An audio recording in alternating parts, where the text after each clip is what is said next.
Ayoko nang magulo eh. Parang Yeah, ganun. linisin Hindi na natin maganda to. pag Parang umaalis ako eh. Pagbalik ko dito, ang linis linis talaga na. ng bahay. Yes. That's Sarap. true. Alam mo ba? Ang bango ng Yeah. bahay. Ang sarap Yes. umuwi. Yeah, Alam mo yun. totoo. Diyosa, kaya pa sa inyo na nagtataka kayo ba't yung asawa nyo hindi umuwi? Baka nakakatamad kasi umuwi sa bahay. Mabaho Di ba? yung bahay. Pwedeng ganun eh. Magulo, no? Or nakakatamad Makalat. kang uwian ba? Alam mo yun? Yes. Ako sa totoo lang na-excite ako umuwi dahil syempre gera sa labas. Pag pagdating dito, Kalma na. steady ka lang eh. Pagdating Oh, dito, shit. di ba? Steady ka lang. Steady ka lang. Promote niya pa yung kanta niya, di ba?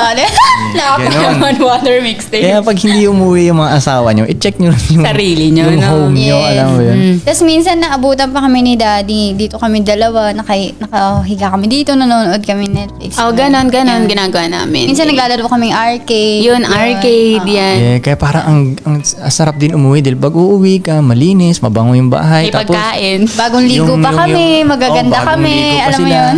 Tapos yung vibes nyo pa, parang ang gaan lang ng vibes. Kaya parang ang sarap umuwi. Kasi imagine nyo, kuyari, trabaho ka buong araw. Pag uwi mo, bungangaan ka pa ng asawa mo. Di ba? Pati ka Bigyan lang. na. Pati ka lang. Na, Hindi ka pa sasalubungin ng asawa mo, di ba? Wala man lang, hi, ganyan, wala, kumain ka na ba? Wala man lang ganun, hindi ka patignan. Natural, tatama rin talaga umuwi yung lalaki yeah, niya. maghanap siya ng ibang bahay. Hahanap siya ng ibang bahay, doon siya sa side chick niya na, Na mas alam mo yun, maayos. Na mas excited. aasikasuhin siya. Na mas excited siyang makita siya, di ba? Nai-guess mo? Yes. Ang laking importante talagang sa lalaki, sa totoo lang, ang laking importante yung pag-maintain ng bahay na kayo yung nakakagawa. Yes. Ngayon, tinitingnan ng mga tinitingnan ng mga modern na feminist movement na Mata. weakness yun eh, na weakness na gano'n na sa bahay kayo nag-aasikaso. Parang tinitingnan ng iba yun na weakness yun eh. Na hindi strong and independent yung gano'n. Hindi lang nila alam na ang laking part yun sa paggawa ng empire ng lalaki. Like, maaabot talaga ng lalaki yung gusto niya kung yung home base niya suwabing-suwabe yung home base niya. Kasi doon siya nagre-recharge eh. Diba? Pag pagod na ako sa labas, uwi akong bahay, mag-recharge ako doon. Doon ako makaisip ng panibagong mga ideas. Paano yung ganyan. Ang laking part nun. So, hindi siya parang tinitignan nila na mas mababang trabaho yun pag naglilinis kayo. Diba? Inaasikaso yung bahay. Hindi ibig sabihin nun, mahina kayong babae na taga-ganon lang kayo. Hindi. Ang laking sa mata namin.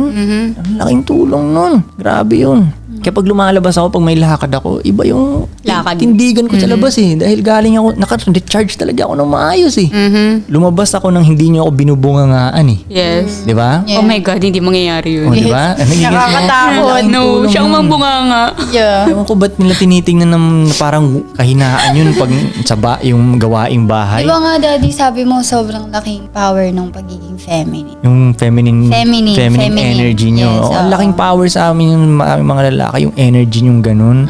Yung babaeng energy talaga. Alam mo yung smooth lang ganun. Kasi paglabas namin, ganun na yun, Yes, di ba? yes. War na, Hustle, pera dito, traffic, Ang dami niyo pang ganyan. competitors. Pag uwi naman dito, Yan. Alam mo, Daddy, minsan excited kami magkwento ka pag galing ka namin sa labas, no? Parang gets namin, okay, upo na. Magkikwento Oo, na. magantay kami magkwento ka talaga. Yes. Parang Yeah. gano'n.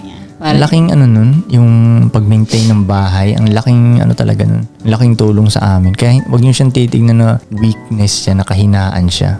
Kasi ibang pansin ko yung mga modern na babae, parang kaya na nilang gawin yun eh. Ha? Bahay? Para kasi sa kanila, Ano yan? parang Maid ako, ganun yung dating sa kanila. Kaya, housewife ganun lang, lagi parang yung ganun. No? ginagawang patulong. Nila lang.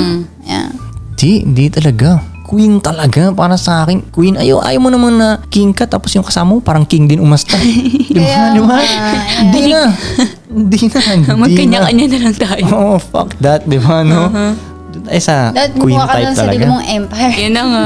Yo, sa tingin kasi ng iba, ang queen ay parang king umasta. Alam mo yun? Okay, gets. Strong. Superior Yes, din. oo. Di ba, pag sinasabi nga strong. Leader. Independent, ganun. Parang lalaki na nga pakinggan eh. Strong? Hindi ko Pero sinasabing... sa totoo lang, Daddy, ayaw naman talaga nilang gawin yun. Like, hindi naman kaya gawin yun eh. Sino? Mag-lead. Yung mga babaeng ganun. Hindi, sa tingin nila, kaya nila. Kaya, pero kung sa totoo nga, hindi nila kayang gawin. Hindi, feeling nila kaya nila. Yeah, yeah. Pero Parang, Yes. basically, parang gusto nila maging lalaki din eh. Yeah, ganun nga. Hindi mag-tomboy na lang. Maging Oo, parang tomboy na lang. Half ganun. Pinoy, half Pinay. Half Pinoy, half Pinay. O parang, ewan ko ba? Parang yun lang pansin ko sa modern Oo, Hindi katulad nung, di ba, babae. nung unang panahon, yung mga babae talaga is, Bahay talaga, laba, luto, babae talaga sila, di ba? Kaya pansinin nyo, nung unang panahon, may asawa talaga sila. Yes, so... May may husband At saka sila. parang Buong mga family. Tsaka parang may mas, husband sila. Dahil- fulfilled sila. Parang satisfied. Kasi syempre, may parang, yun yung husband nila, sila ang mag-work, mag-provide. Yung mga nanay naman sila lang sa bahay eh. Mag-asikaso. Yung silang no? mag-aasikaso, yan, mag-ayos ng mga ganun. Kaya parang medyo... Pero okay lang naman kung ayaw ng babae gawin yun. Okay lang. Sige, okay. Gawin mo yan. Pero wag kang mag-expect ng husband na parang alam mo yun, na okay ka. Alam mo, hindi namin, sa totoo lang gusto namin na meron talagang legit na parang babae yung role. Babae.